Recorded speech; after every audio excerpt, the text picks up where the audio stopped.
So, Madam Prime Minister, Excellencies, ladies and gentlemen, dear civil society colleagues and friends, good morning. My name is Andris Spruts. I'm a director of Latvian Institute of International Affairs, and I have a great pleasure today to welcome all of you at the Civil Society Conference in Riga during our EU Council presidency. And I can also welcome you on behalf of the organizing team. It's not just our institute which is involved, but we have a good cooperation among the NGOs. The Center for East European Policy Studies and Latvian Transatlantic Organization have been excellent partners, and we have a couple of other good partners in the process. But this event also shows that in Latvia, NGOs also are willing and happy and able efficiently to cooperate. But Eastern Partnership is at important crossroads. Prior, and especially during the presidency of the Council of the European Union, Latvia has been determined to promote Eastern Partnership as one of its main priorities. The Eastern Partnership Summit, or Eastern Partnership meeting in Riga, is perceived as a main event of the Latvia's presidency. And the Civil Society Conference, of course, is a very integral and indispensable part of this effort. However, we may speak of events, we may speak of conferences, we may speak of summits, but of course they are important. But we think of more fundamental developments and choices in the neighborhood and beyond, in a long-term perspective. The choices must be made by the European Union, how to engage its neighbors in the long term. We in the European Union are facing quite numerous challenges, both internal and external, let's admit it. The Pope Francis already famously described Europe as a grandmother, no longer fertile and vibrant. But I believe that grandmother actually is still very attractive, and I have a lot of strengths. But of course there is a lot to aspire to stay and to remain a transformative power. The integration into the Euro-Atlantic community in the EU and NATO has been very transformative for Latvia and the Baltic countries. So we've been, at least we believe we've been quite a success story in many ways, and the presidency also demonstrates this.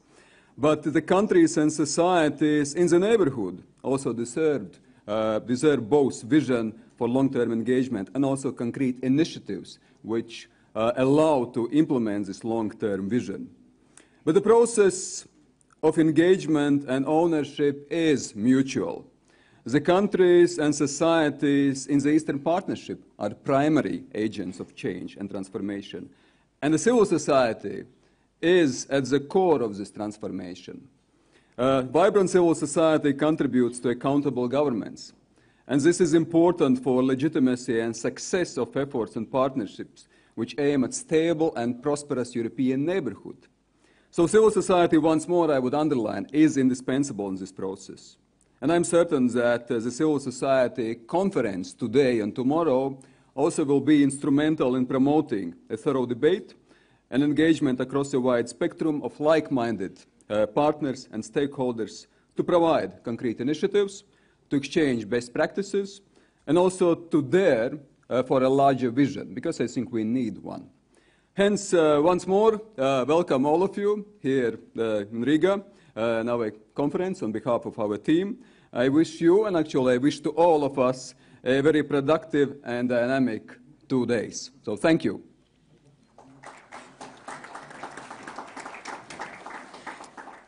But now, of course, the keynote speech, it's not me.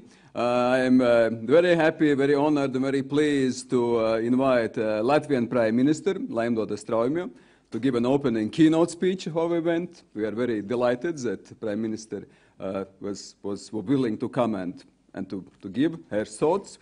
Laimdotas Straujme has been a Prime Minister since 2014 and reconfirmed in 2014 also after latest elections. And Prime Minister has been a staunch supporter of Latvia playing active role in promoting Eastern Partnership initiative.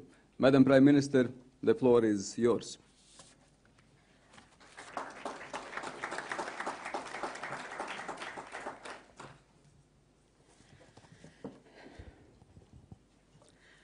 Distinguished guests, ladies and gentlemen, it's a privilege to welcome you to Riga and to the Eastern Partnership Civil Society Conference.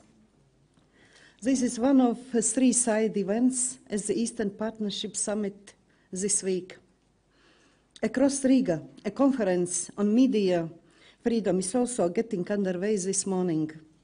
And tomorrow, we will host a business forum to promote regional economic integration.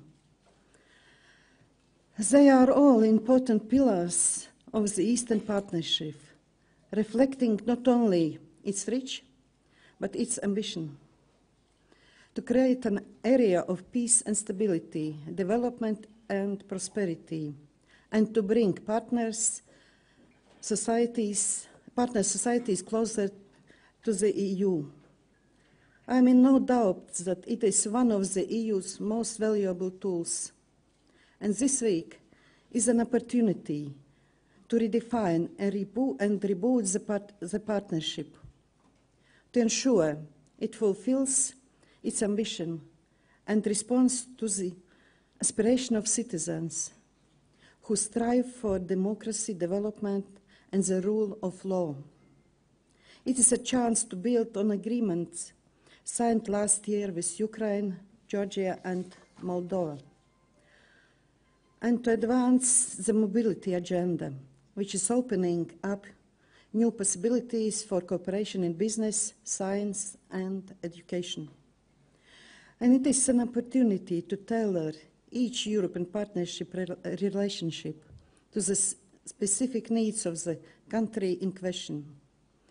Ladies and gentlemen, civil society is the absolute heart of the vision, because it is people, not governments, who uphold our institutions and values, who demand reforms and hold their leaders to account, whose hopes guide our decisions and shape our futures. Events in Ukraine in the last year illustrate the vital role civil society can play in promoting peace and democracy, and the risks to security and stability if it does not or is not allowed. So, we need an active civil society fully engaged in the Eastern Partnership process, a civil society that is vocal and vibrant, as an enabler of progress and a safeguard of democracy. It is why we are hosting this event today, and I am grateful to all the civil society stakeholders from so many countries who made the effort to be here. Thank you, all of you. Ladies and gentlemen, over the next 2 days, you will be able to engage in dialogue, exchange ideas and knowledge, and address the pressing questions, like the strategic role of civil society in the Eastern Partnership, or how the civil society can help promote better governance, social inclusion, and sustainable growth. In my view, today's conference is about friendship. By strengthening links both with the EU and between partners. It's about flexibility, by tailoring policies and programs to individual countries. And it's about fresh thinking, to make sure the partnership evolves to meet the challenges of 2015 and beyond. Ladies and gentlemen, it has been a pleasure to speak to you this morning. I would like to thank all of you for attending this conference. And I would like to thank the organizers for what I am confident will be an excellent event. Thank you for listening to me, and I wish you really to get new experiences, to exchange views, and I wish you a good stay here in our capital in Riga. Thank you for coming.